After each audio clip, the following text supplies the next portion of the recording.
Good evening, everybody. Now let's start the SITS School of Thoracic Surgery webinars. Today our topic is about the lung transplantation, and the first presentation of the lung transplantation, the Southeast Asia perspective, will be, wait a minute, sorry. Oh my God.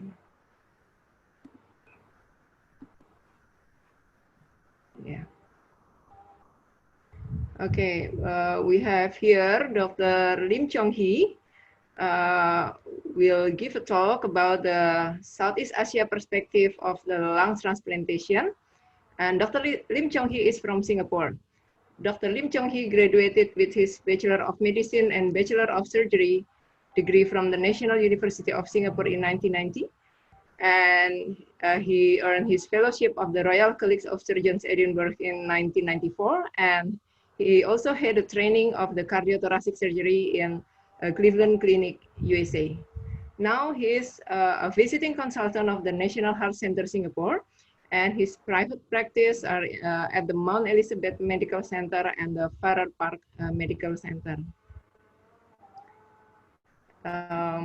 To Dr. Now we have 56 participants here. And to Dr. Lim Chong Hee, should we wait more participants or should we start now? I'm okay. You are the chairperson, so I can start anytime. Okay, then now is 7 p.m. sharp, and let's start the presentation. Okay, Please, thank you very much. Can I share my screen? Yes, please. Wait, wait, I don't know how to do this. Let me see.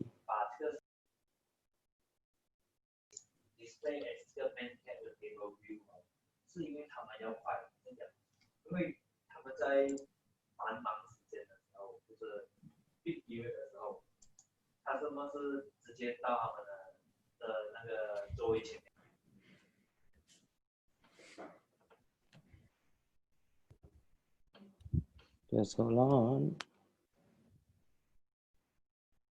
Hi, can everybody see my screen? No. We can only see you, but we cannot see your share screen. I see. Let me see. Wow. Share. Now? Yep. Okay. Thank you very much. Thank you very much to the SEEDS School of Thoracic Surgery that I'm invited for this talk. Susan, thank you for the kind introduction. So I have no conflicts of interest to declare, and I am now in private practice, and I'm still a visiting consultant to the National Heart Center, Singapore. Well, any talk about lung transplant has to go through the history of lung transplant, which is seen a tumultuous times since it started. So if you look at the history of lung transplant, it started way back in the 1950s, actually by the Russian surgeons, where they did a lot of canine lung transplant and culminated in a maverick surgeon called Dr. James Hardy, who in Mississippi, USA, did his first lung transplant, and the patient actually lived for 18 days. And actually it's based on all these maverick surgeons that we know that the lung transplant has a lot of issues, and it's got but he has actually found that azathioprine is better than all the other immunosuppressants for early lung suppression for rejection. But during those days, there were a lot of high mortality from the Anastomoses. Actually, the main problem is the bronchial anastomosis, and is very prone to disruption. And later on, in the 1970s, we find that actually most groups have dropped lung transplant because of the high risk of dehiscence, and patients started dying from the anastomotic disruption.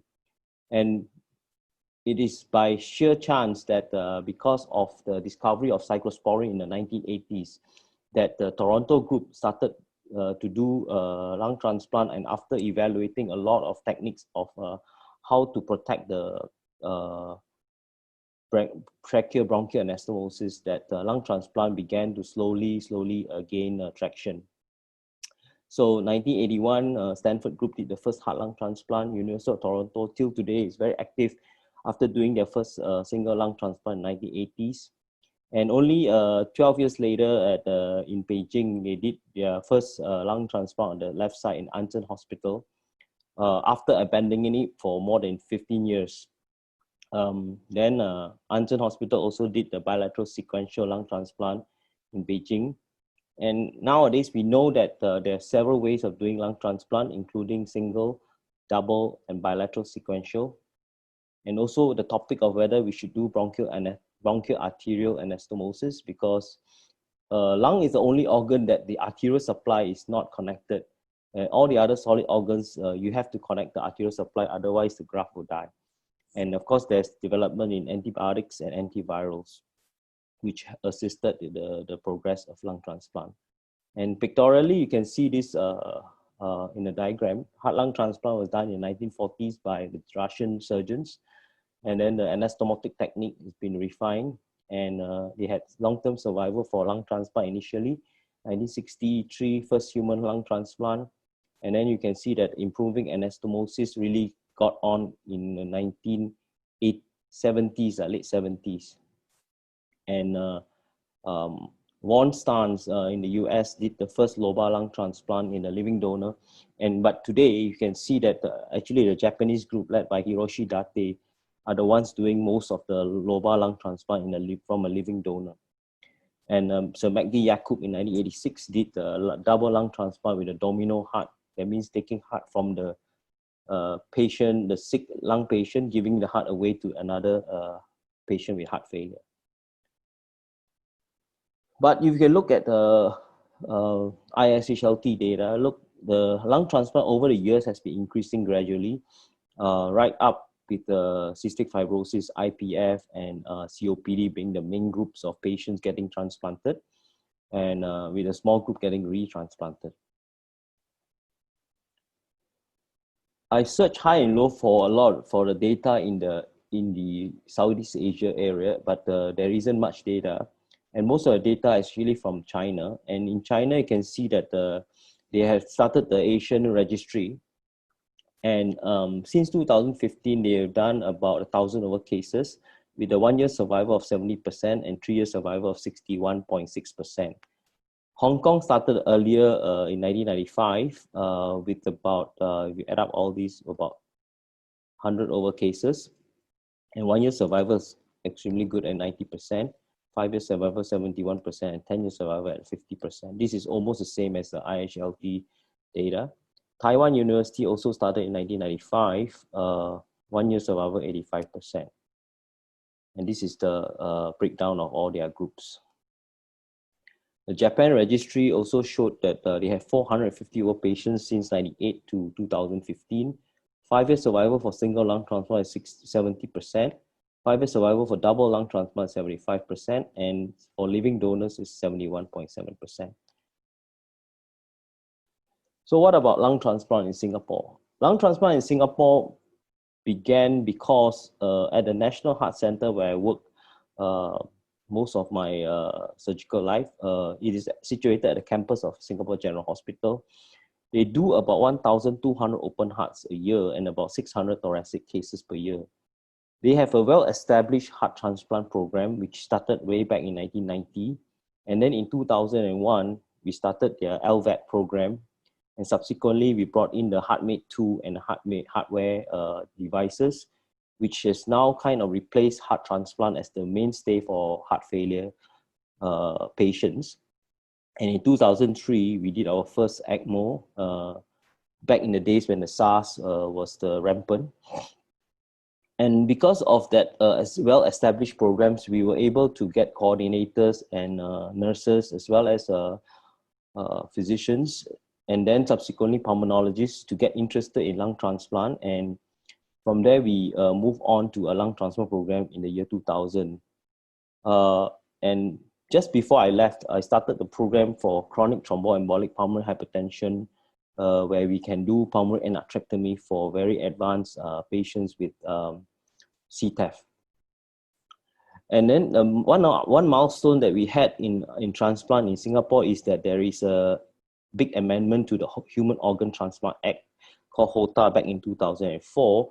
Prior to that, any patient with brain injured or stroke, if he died from brain death, they have to donate their kidneys.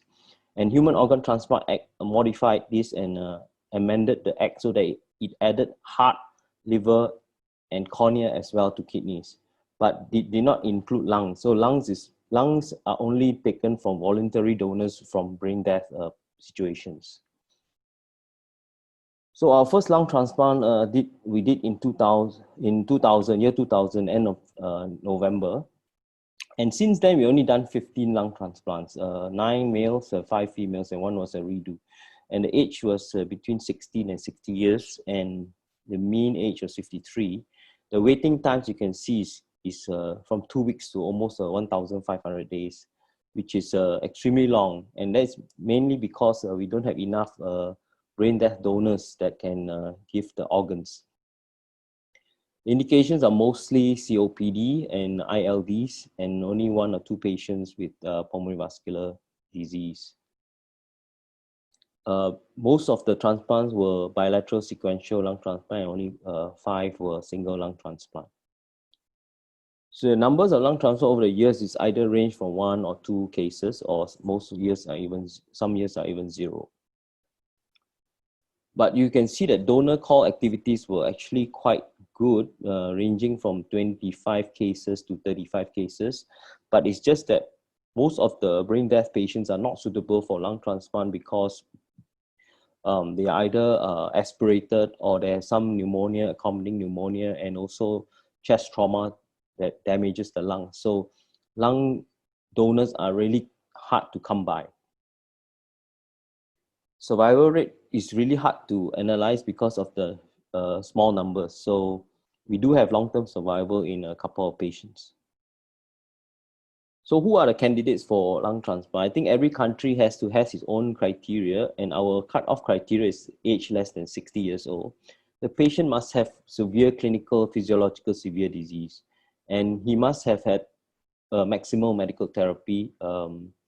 Those patients with ILD, you have to start them early and make sure that they have maximum medical therapy. So same for COPD. The patient must be limited in activity and has expected life expectancy that is limited maybe to less than 1 or 2 years. But however disabled the patient is, he must have rehab potential. This is a very narrow group of patients that they are sick, but they cannot be too sick. They must have some nutritional status that is acceptable, and he must have adequate rehab potential. And they are always analyzed for psychological and emotional profile, and there must be no other severe systemic disease. So the suitability for lung transplant is decided on a team decision. We have monthly transplant rounds, and the team include pulmonologists, surgeons, infectious disease doctors, social workers, and coordinators, as well as nurses. So, of course, during the presentation, the surgeon's concerns would be, are there any adhesions on the affected site? As we well know that TB is endemic in this area, and sometimes the patient would have had badly infected with the NTM in that particular lung, and these are dangerous to do lung transplant. And presence of bronchiectasis or infection in the opposite lung mandates bilateral lung transplant. Otherwise, your graft will be infected. But for COPD and ILD, without any bronchiectasis on the opposite lung, you can do a lung transplant for the more affected site. So how do we assess the donor when we call for there's a potential donor? So we have to send a senior resident or consultant surgeon down to assess the patient. Because of doing so few cases, we have to make sure that the donor is suitable. So first we review the patient itself, of course, then we review the chest x-ray and the arterial blood gases. And the size is usually based on height of the patient with our recipient height. If the recipient is a COPD patient, we should oversize a bit. That means you take a bigger lung for a potential space problem, right? And if it's an IPF patient, we should undersize the lung. And of course, the patient should be suitably matched with the ABO matching. When we at the bedside of the donor, we should put the PEEP up to 10 cm and repeat the blood gas with 100% oxygen. And this will help recruit the atelectatic lung in a patient who is brain injured or stroke patient. Their own intensive care management may not be adequate for the lungs to be well managed. So we have to take over management, at least for the crucial part prior to the transplant. And a bronchoscopy should be done at the bedside to look out for any secretions, food material. And sometimes we look out for bronchial abnormalities, which is not evident on the chest X-ray. And the most crucial bronchial abnormality is what we call the bronchus suis, which is the upper lobe takeoff from the trachea on the right side. And that is a very difficult to transplant because the bronchus comes from the trachea, right? The upper lobe bronchus come from trachea, and that is almost impossible to anastomose. We always want to limit fluids as opposed to other organ where they give fluids a lot to maintain blood pressure and all that. So limiting fluids is important for the lung donor because of fear of pulmonary edema and flooding of the lungs. So at the time of the harvesting, the surgeon who is supposed to harvest the lungs has to manage quite a lot of different surgeons in a multi-organ retrieval situation. So there's a lot of little bit of politics that you have to play, and you have to make sure that you get what you want, you know, because it's very difficult to manage liver, kidney surgeons. Okay, so once we are ready, we do the sternotomy first with the heart beating, right? Heart is still beating, sternotomy, open both pleura widely. We assess for pleural or lung abnormalities at that time. So it's very difficult from the sternotomy side to look at the lungs just from the front. We have to pull the lung up and open the pleura widely and pull the lung up and look at the bases of the lung to show that there is no atelectasis. Most of the time there will be. So we will have to ask the anesthetist to apply a Valsalva maneuver to re-expand all the collapsed lung. And this will give us a much better procurement. You don't want to take a lung that is collapsed, you know. And for marginal lungs, sometimes you can sample each individual pulmonary vein to see which lung is the one that is the best. So that can give us some idea which lung to reject and which lung to take, especially if you're doing a single lung transplant. So this diagram shows that at the time of when everyone is ready, you put the cardioplegia line for the ascending aorta and the pulmoplegia line in the main pulmonary artery. So when everybody is ready, we give IV heparin 3 milligrams per kilo and 1 dose of metaprednisolone just to prime the organ. So we stop the heart and put the aortic cross clamp and give cardioplegia and put ice into both pleura as well as the heart. Now the one harvesting for the lungs is also the heart harvester, right? Because there's only one cardiothoracic unit in Singapore. But in the US, there may be more, there may be one unit taking the heart and another unit taking the left lung and another unit taking the right lung. But the harvester is the same person. So he has to make sure that everybody has got equal parts that is not taken excessively for one or the other. So we perfuse pulmoplegia through the pulmonary artery with the dose of prostaglandin 1. And you always vent the heart because all the blood will rush back into the atrium. We make a big hole in the right atrium as well as the left atrium and put ice slush a lot of it into the pericardium and the pleura. Then my method is that I always take out the heart first because the heart harvest is the faster and gives you some space to manipulate the lungs when you want to take the lungs out. So the whole procedure is you ventilate the lung throughout the whole procedure. So you don't let the anesthetist stop the ventilation.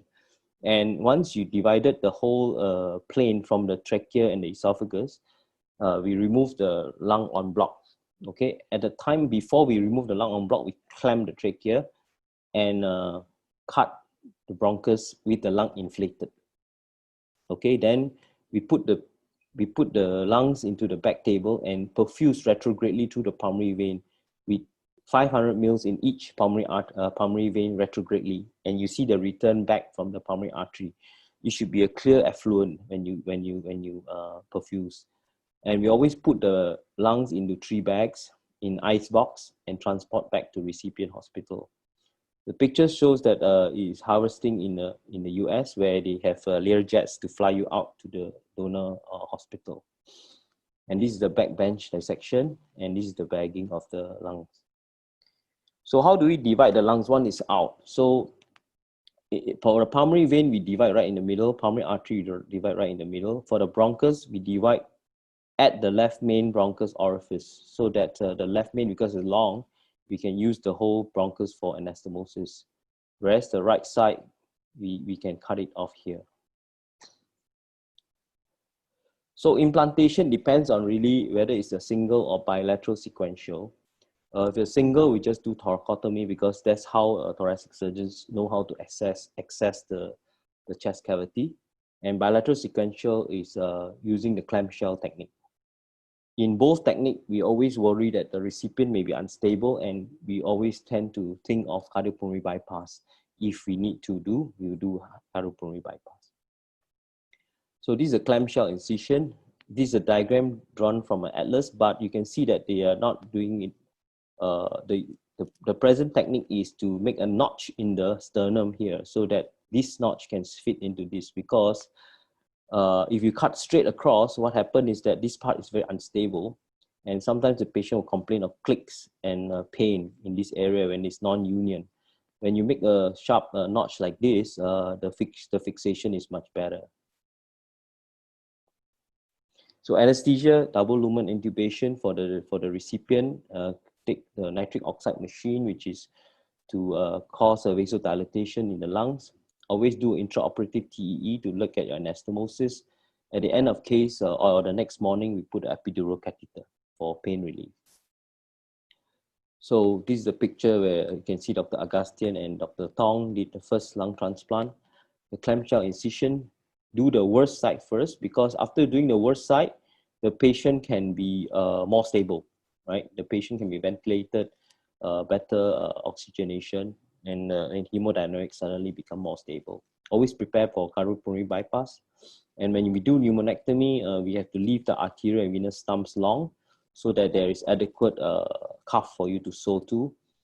And always leave a very meticulous hemostasis, because once you go on heart-lung machine, there will be a lot of bleeding, and we will be hard pressed to stop bleeding when the lungs are already in. So we have to hemostase before the lungs go in. So this is all the bad lungs sent for histology. So how do we do the anastomosis? We always anastomose the bronchus first, because once the bronchus is anastomosed, the whole thing becomes more stable and you won't flop around. Then I always do pulmonary artery first, and then the left atrium. Then before we close the left atrium, we will always ventilate and also perfuse slowly. And that is to de-air the left atrium, so that they push all the air out from the anastomosis. And then we do the other side. We used to wrap anastomosis with thymos, but we don't do that anymore. So the technique for bronchial anastomosis, I think, is quite well described in most of the large centers. And in the whole world now, everybody's doing about the same. There is no special technique, just run the back wall and the front wall interrupted, the cartilaginous part interrupted. But okay, I have just run one round with continuous suture if the matching is very good. If the matching is not good, then the posterior wall you can stretch, because it's a membranous part, and you can use your continuous suture to match that, and the anterior part you use the interrupted to match it better. And we rarely need to do telescoping unless it's a very gross mismatch.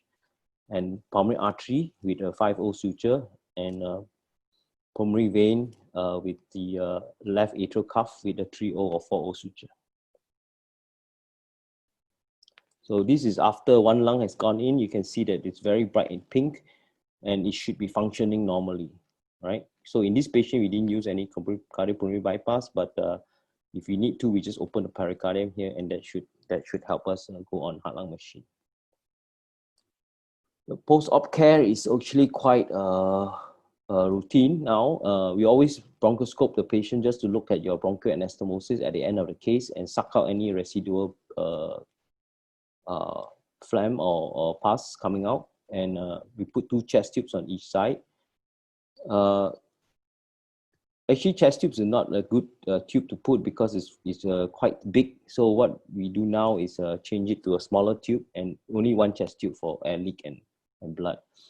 And keep the suction at 20 cm for the chest tubes. And next day, if you can, extubate the patient ASAP, because that will relieve the air from the ventilator from traumatizing your airway. The PA pressure will come down gradually if your lung transplant is working fine. And of course, you will need some nitric oxide to help with the graft rejection problems. Immunosuppression is quite standard nowadays: prednisolone, tacrolimus, and mycophenolate, and we titrate those with the standard therapy. Then we titrate down as we go along. We don't use induction therapy because I think that will give increased risk of bronchial dehiscence. So induction therapy is not given for, it's given for heart transplant, but not for lung transplant. This is our first lung transplant. You can see the scar heal very nicely. So, what are the other types of lung transplant? This, what I just described here, is a cadaveric donor lung transplant for brain death. The heart is beating, okay? But of course, living-related lobar lung transplant is popularized now since Stans described it. It's popularized by Hiroshi Date, and he has excellent results. Even his very sick patients, he only does it for extremely sick patients, almost on ventilator. And he has achieved extremely good results. Then the other one is donation after cardiac death. Donation after cardiac death is relatively new in idea, where the patient is allowed to die, and within 1 hour of grieving by the relatives, we can then go in and harvest the organs, and may be done for liver, kidneys, and lungs. But it takes a lot of logistics because you've got quite a lot of teams. And also the emergency room must be ready for you, as well as the medical ICU ready for this kind of work. There is single lung transplant, double lung transplant. Double lung transplant refers to tracheal anastomosis, which is now quite not done anymore because tracheal anastomosis tend to break down more easily. So now the more frequent one is a bilateral sequential. Heart lung transplant is also not done anymore, and dominal lung transplant is hardly done now. And what about the idea of bronchial artery anastomosis? This idea is popularized by the Swedish group, and now it's being done at the Cleveland Clinic, but it's not taken off even in large centers like WashU and Duke. Mainly because technically it's quite demanding, and you're adding another hour and a half just to anastomose the bronchus. But they have shown that if you do bronchial artery anastomosis, it does bring down your rejection rates, and it does bring down your anastomotic risk dehiscence. So Hiroshi Date described the living lung transplant in a publication, and he showed that in 5-10 year survival, they have extremely good results of 80%, 72%, 61% at 15 year survival. So just incredible results.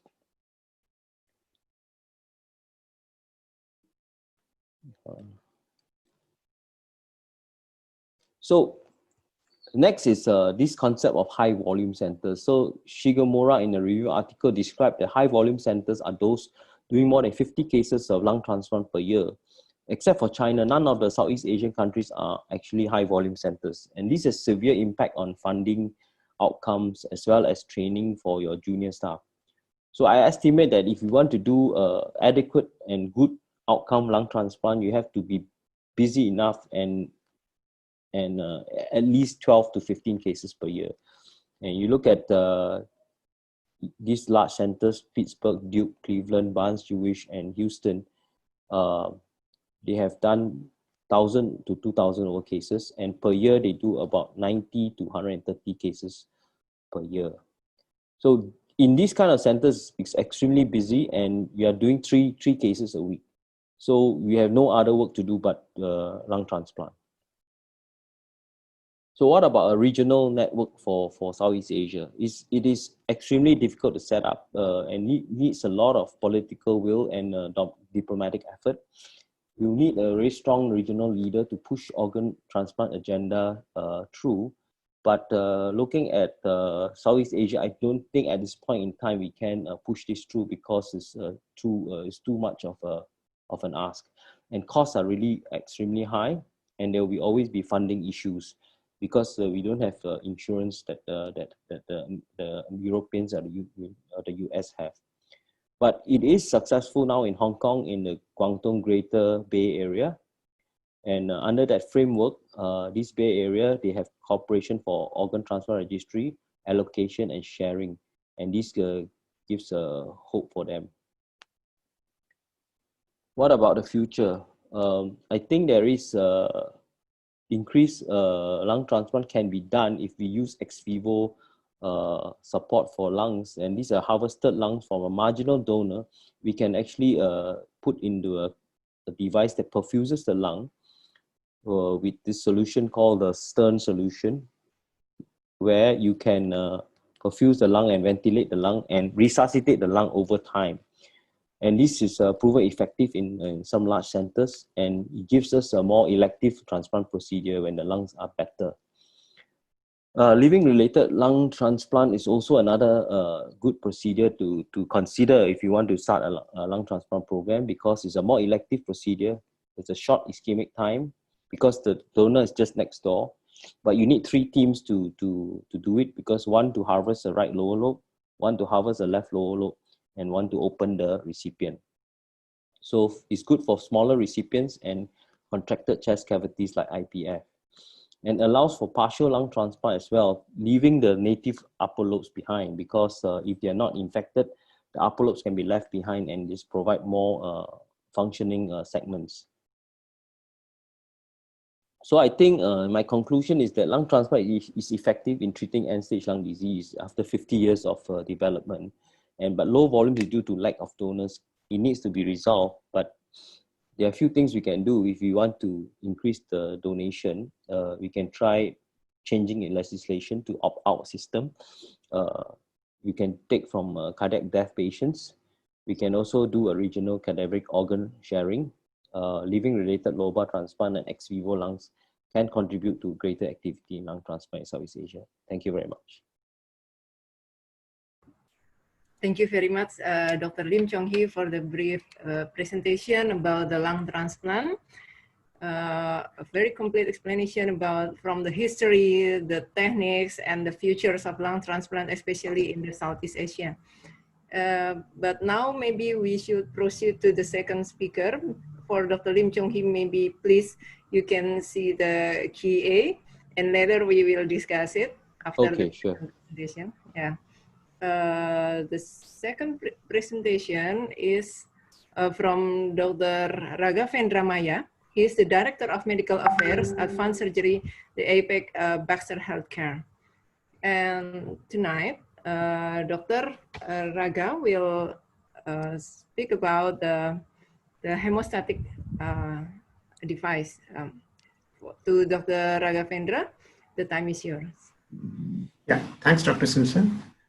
Can you see my slides? Yes, yes, we can. Okay, I'll just put it on the presentation mode and then I'll start going in a while. So, good evening, ladies and gentlemen, and thank you very much to the seats for giving me this opportunity. And thank Dr. Susan for that wonderful introduction. I will talk today about this novel dual action hemostatic agent, which acts as both the hemostatic as well as a sealing agent. It's a PEG coated collagen. So before I delve into the presentation for next 15 to 20 minutes, I have a disclosure. That is, I work as the Asia Pacific Medical Director of the Advanced Surgery at Baxter Healthcare. So I will keep my presentation primarily from the perspective of the evidence which is available on this particular product. I would not get into any of the commercials. I'll just speak about the scientific aspect of the product and the characteristics of the product. So let me start with a brief description of how does this product look like.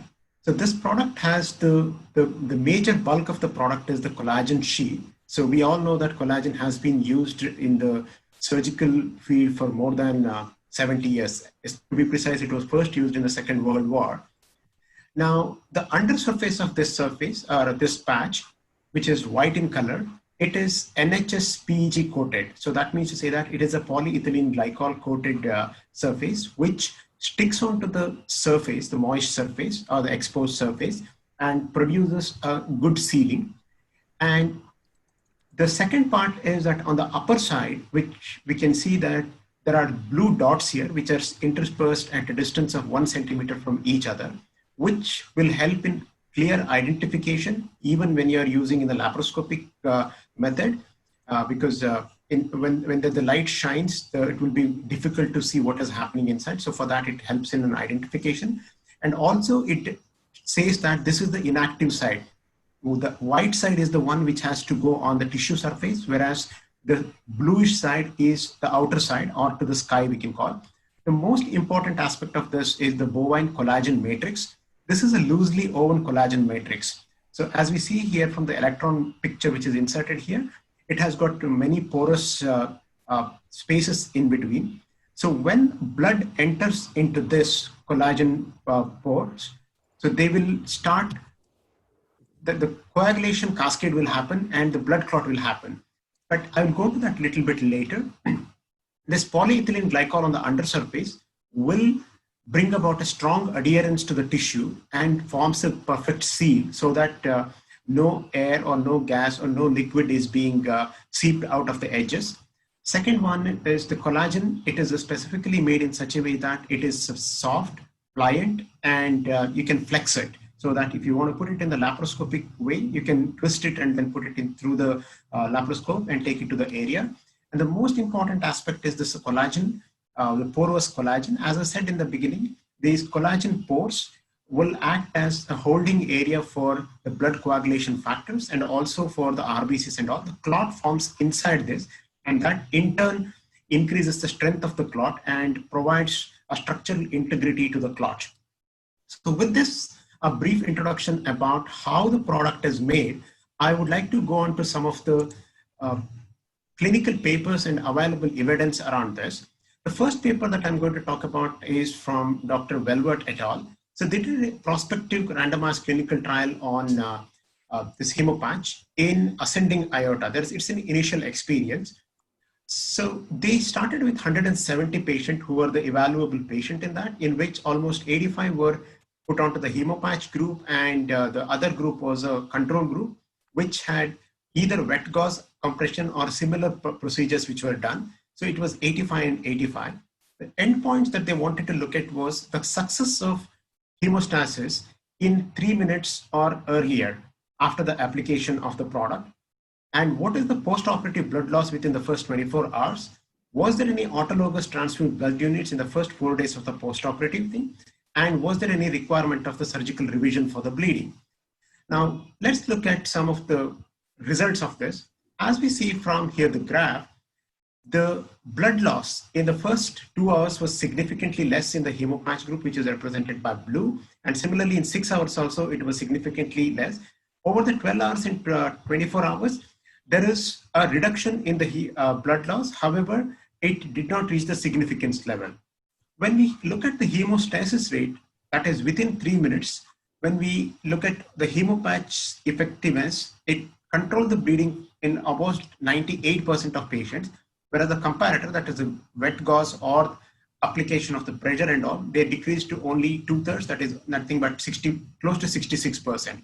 So the results of the study said that there was a statistically higher, significantly higher rate of hemostasis within 3 minutes. And also there was a reduction in the blood loss, and which also which translated into reduction in the blood transfusion later on.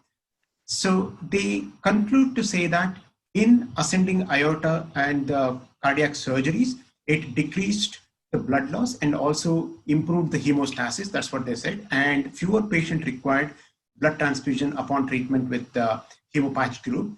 And it also resulted in reduction in the cost and length of stay, and which was further evaluated by ICME et al. So they did it in Europe. So they looked at the data from the previous paper and they put it through the cost health economics calculator, and they compiled the data from 4 different countries and they translated into those. So I would like to go to the next slide to explain the results of this. So the clinical outcomes from the previous paper, what they looked at was the hemostasis success rate in the hemopatch, which was close to 98%, where the standard of care was 66%, which was clinically as well as statistically significant.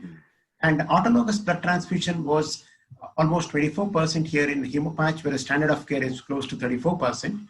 And the need for surgical revisions were reduced in hemopatch group. They looked at the data from medium-sized hospital, which were doing close to 600 cases from Italy, España, that is Spain, France, and UK. And they looked at, they took the data for the revision and the transfusion, how much dollars would be required or how much pounds would be required. And then when they put it through the incremental cost effectiveness ratio calculator, they found that compared to standard of care with hemopatch, there was 1,659 euros saving because of reduction in the hemostasis itself. However, when they compared it with some of the other factors which could bring about the potential difference, still it showed that hemopatch would reduce the cost by euros 1,440. And also it was associated with a reduction of 6.31 revisions and almost 60 transfusions. So this is how we can say that from the paper of the randomized control study, how the cost effectiveness analysis was done by ICME et al. Then here is another paper. This is a clinical case wherein it was a redo cardiac surgery. As we see from the description here, it was an 18-year-old female patient. It was a redo cardiac case.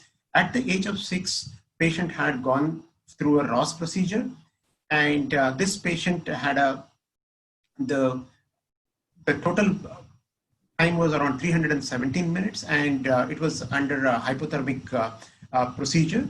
And when they looked at this, there was a dense adhesions, and I'm sure that you all would agree to me that this carries a significant bleeding risk and also possible injury to the chest wall and also, possible injury to the heart walls.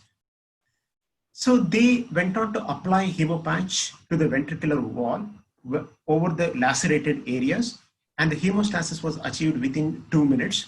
And after the reversal with the protamine for the heparin action, so they applied another patch and left it in tissue, and then they closed the case, and there was no significant hematoma or the ventricular laceration, or it was also even after reassessment after 24 hours, 48 hours, and also 72 hours, there was no adverse events which was found, and there was a favorable hemostatic response in the sealing ensured because of the sealing ensured because of hemopatch. And it provides a sufficient hemostasis and wound sealing. That's what the authors concluded in this. Then move on to another complicated case report by Dr. Jain Singh. So they did this epicardial wound closure in a complex cardiac surgery.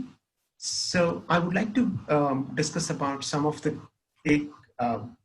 patient characteristics out here. This was a 64-year-old male patient with a diagnosed with endocarditis, and in this case was planned to graft the LAD and AL coronary arteries. And also they did the Moro procedure to replace both aortic and mitral valve. Here are the coagulation parameters. Activated clotting initially was approximately 500 seconds, and at the end it was brought back to 130 seconds. PT was 12.1, and APTT was 56 seconds. Fibrinogen was 2.7. And these values were corrected towards the normal values within the 6 hours. And intraoperatively, patient required around 6 units of FFP. RBCs were required around 5 units. Thrombus, that's the platelet transfusion, was done. And various parameters were done here.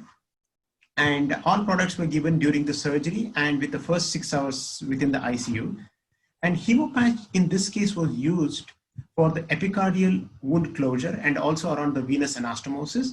And within 14 hours, it was the case was shifted towards the ward without any further complication. There were no further bleeding observed after using the hemopatch, and 6 days post-surgery echocardiogram was normal. There was no pleural effusion. Here is how they used it. We can see here on the surface of this epicardium, there was application of hemopatch and also alongside the sutures of the veins. And this study showed that the hemopatch achieves hemostasis and provides an excellent sealing.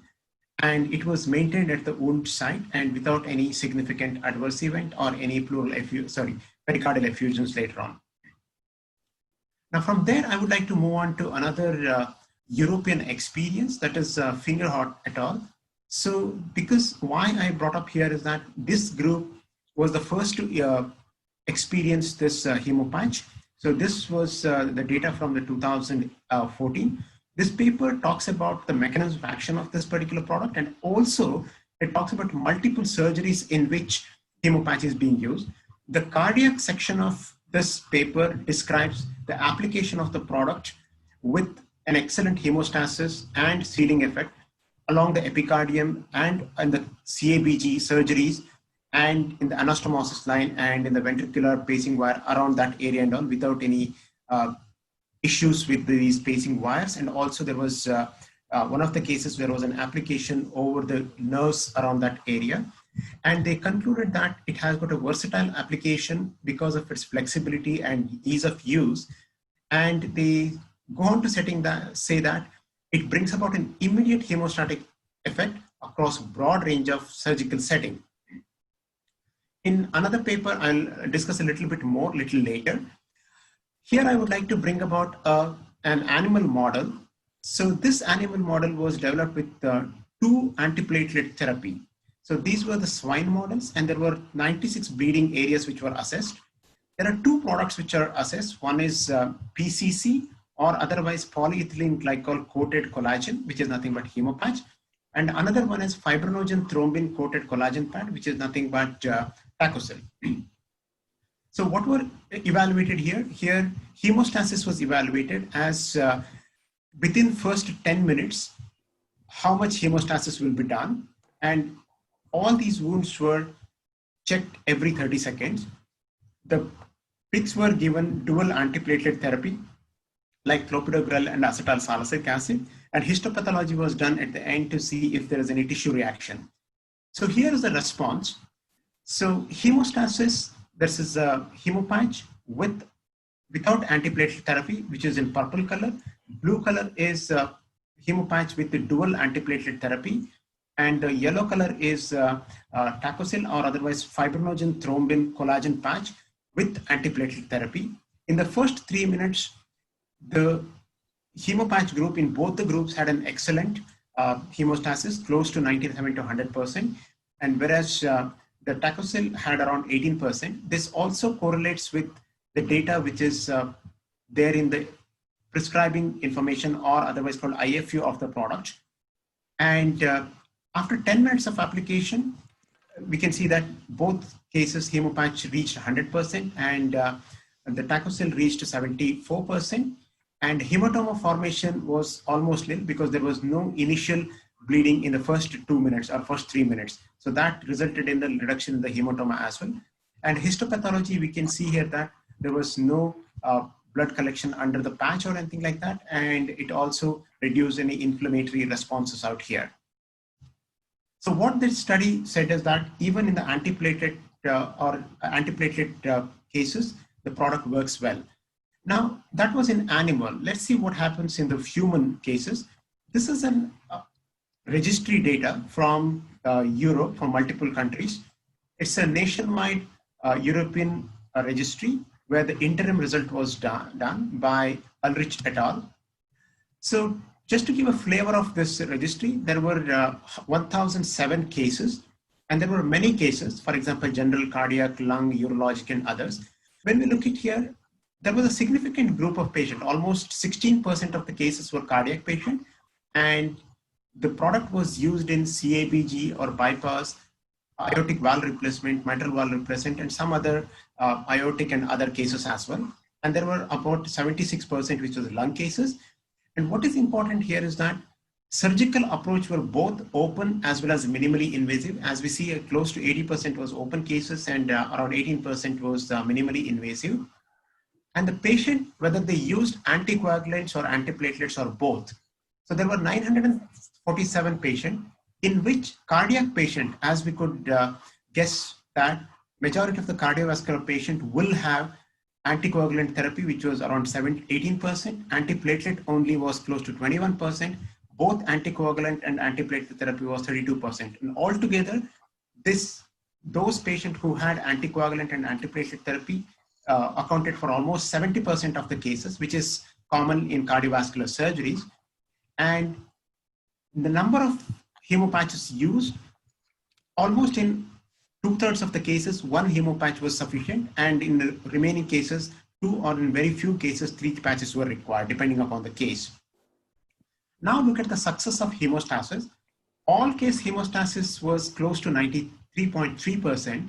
What is important for here is that for our case right now, that's the cardiac as well as the lung, we could see here that it was close to 87 to 93% out here respectively for cardiac as well as lung.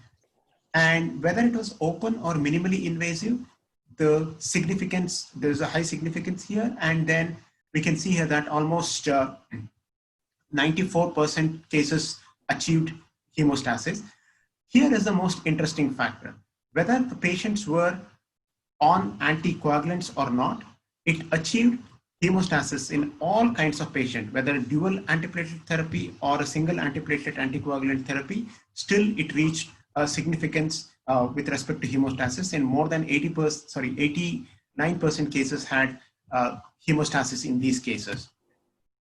So when we looked at surgeon satisfaction in this case, it says that all surgeons, I would not say all surgeons, almost 95% of the surgeons said that they are satisfied with this product with an excellent or good rating, and very few, that is 5% or less, said that it is moderate or poor. And the overall satisfaction was close to 95%. Why they liked? Because of the flexibility, which was 92%. Ease of handling was rated to 96%. 96% of the surgeons said it was easy to handle when compared to the earlier product that they were using. And for your reference, the earlier product they were exposed was Tacocin. Tissue adherence was achieved in 92% of the cases, and ease of preparation was said by 99% of the respondents. To summarize all what I said until now, Hemopatch is a dual action sealing hemostat. It achieves effective hemostasis even in the anticoagulated or antiplatelet treated patients. It decreases postoperative complication associated with the blood transfusions, and it minimizes surgical revisions in various cases compared to standard of care. And it can be used in various types of cardiac surgery because of its flexibility, handling, and ease of use. So with that, I would like to conclude this talk. And these are all the various references that I have used in my presentation. All right, Dr. Raghav. Thank you. Thank you for the presentation about the Hemopatch. And now we will still proceed to the question and answer session. Thank you. Yes. We can see here in the question and answer, some attendees asked about the chance about the lung transplant in the COVID patients. And actually, Dr. Lim Chong Hee already answered the questions, but maybe you can explain it again, Dr. Lim Chong Hee, to the all attendees. Can you hear me? Yeah, okay. Yes, yes. So I think there are several case reports and even in newspapers that they have successfully transplanted COVID patients. So I think the most important is make sure the patient has already cleared the virus, and what's left is the ARDS, and you can't get the patient off the ventilator. So in that kind of situation, you have no choice. You may have to do a lung transplant for this group of patients. And some of them are breached by ECMO, so they can't be maintained on ECMO for too long. So in that case, yes, lung transplant is indicated. And we have successful reports from China and from the US that we can transplant COVID patients. Yeah. Yeah. Yes, that's true, Dr. Lim Chong Hee. And Dr. Soon also asked about the ex vivo. Ex vivo, yeah, ex vivo, we went to Duke University and saw my colleagues also went to the European centers to look at their ex vivo devices, but it's just that it's too expensive to do, you know. So it costs almost $100,000 just to put the lung on that device, you know. So in the end, we cost benefit, and such a short distance in Singapore where there's not much ischemic time, we decided against the ex vivo lung for Singapore. But I don't think in future, if the price comes down and we have a regional organ network sharing, then maybe we can think of that idea again. Yeah, ex vivo has good outcomes in large centers. Okay, thank you. In terms of the Southeast Asia perspective, maybe our problem here are the same. It's about the donor. Yes. And, yeah, about the ethics and the availability of the donor. So maybe the living lobar donor transplant is one of the answer. Yes. Yeah. And do you yourself have experience on it? No, we have lots of inquiries actually, but so far we haven't done any living lobar transplant. But I've read Hiroshi's paper, and he has very strict criteria for lobar transplant because, first of all, you have to take the lower lobe from 2 adults. So you have to make sure that they are related to the patient, because we don't want any organ trading situation, just like kidney and liver having bad publicity and all that. So you have to make sure that they are related and they are psychologically assessed before the transplant. And you have to make sure that the patient who donated the lung doesn't have any complication, right? Because this is very serious. Once you have complications, they can die from lung transplant, donating a lobe. So that is most crucial. And he uses quite a few tests to do. First is a high-res CT scan to assess the fissure, so that we know that the transplant is going to be smooth. If the fissure harvesting, the donation is going to be smooth, right? And he advised that a few techniques we can put the bigger lobe on the right side and the smaller donor to the left side. You know, all these kind of techniques that he has described. Actually, brilliant article. You should read that. Yeah. Yeah. Okay. Thank you, Dr. Lim. Yes. And I think in the era of this COVID-19 pandemic, which might cause pulmonary fibrosis, maybe we should discuss more about lung transplant, especially for the Southeast Asia region. Thank you very much. And there is a question to Dr. Raghav from Dr. Sun about the comparison of the Hemopaths with the Tacosil. Both are Baxter's products, right? Dr. Raghav? No. Yeah. No? No, Dr. Susan, there's a slight confusion here. It's confusing for both even for us also. Yeah. Just to give a background about this, in certain markets, Baxter is selling Tacosil. Okay, for example, US and Australian market, but it is not our product. Oh, all right. Because okay. Hemopatch is Baxter product. Yeah, all Okay. right. So that's how it is. But at this moment, this is how it works. So it's even complicated for even us also internally sometimes, which product is ours and which product is not ours. But having said that, that's the truth. Now, for answering Dr. Sood's question, okay, if we do the IFU comparison, that is nothing but the product insert or the pack insert, what we call, Tacosil resonates with one of the slides which I showed earlier. That is, in the first 3 minutes, the effectiveness is slightly lower. The hemostasis is achieved in almost less than 1/3 of the cases in the first 3 minutes, but gradually it will increase. By the end of 10 minutes, it could reach to the level of Hemopatch. However, Hemopatch, it reaches the level more than 95% within the first 2 minutes itself. So that's the difference. Now, that is from the animal study and also the IFU comparison. Number 2 is about how it behaved in the clinical aspect. All those who have tried Tacocil would know that Tacocil is nothing but a collagen patch with fibrinogen and thrombin on one of the side as an active component. So when it comes in contact with the moisture or the tissue fluid, it gets activated and it forms a clot there. But at the same time, we also know for the fact that thrombin and fibrinogen, when it is there on the surface, it is quite brittle. And if you try to roll it or if you try to fold it, those will flake out and fall off. So that is the challenge for most of the surgeons who would like to use it through the laparoscope and also to apply it to the tissue contour. That is the biggest challenge. Number 2 is when you attach it, and then if you want to, while taking out the gauze, which you have used to approximate it, because fibrinogen and thrombin is so sticky, that will also get attached to the pad, that's a gauze, and comes along with that out. So that is the biggest challenge. So you have to put some saline on that and have to slowly take it out. So these are all the challenges. So application is a challenge, and that is what been reflected in those registry data. When surgeons were asked, that is almost like 980 surgeons, they responded in that. So they said that when compared to their earlier satisfaction with the patches that they've used earlier, which is nothing but the Tacocil and Avitine suits to some extent. So their response rate was that compared to the earlier one, this was better. The hemopatch was better, and they liked it to an extent of 95% cases.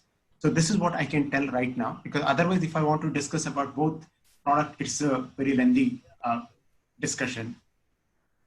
Okay, thank you, Dr. Rahab. You have 2 questions from Dr. Sun about the uses of the hemopatch in the lung surgery, and from Dr. Kenneth from Indonesia about the use of hemopatch for free wall ventricle repair.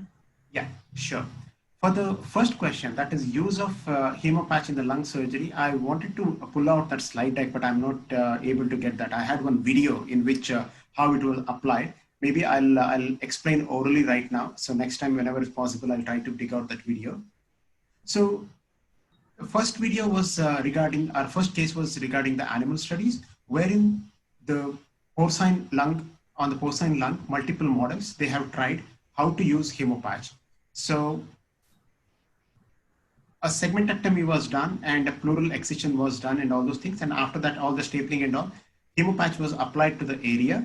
When the area was dry, little bit moisture was there. Then after that, after 2 minutes of holding that area, then the water submersion test was done. And they could see that there was no more further bubbling of the air or anything like that. So this is the animal studies. And similarly, they checked with the other product also. So there was not much.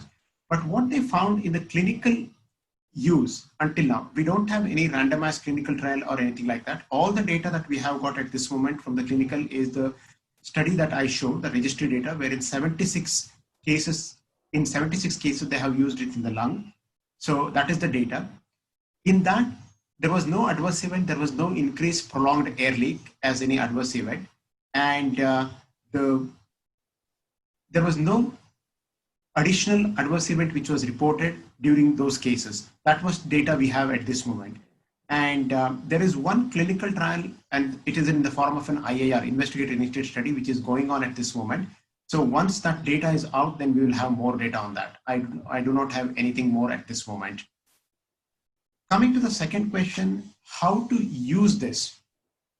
Okay, hemopatch should be applied to the area where the area is moist, and hemopatch should be completely dry. Even your gloves, and it has to be completely dry when you take it over to the area. So apply to the area, hold with the uniform pressure across the hemopatch for 2 minutes with the help of a dry gauze. Then after that, after 2 minutes, take out the gauze and inspect if the hemostasis has happened. That's it. There is no other, any other technique.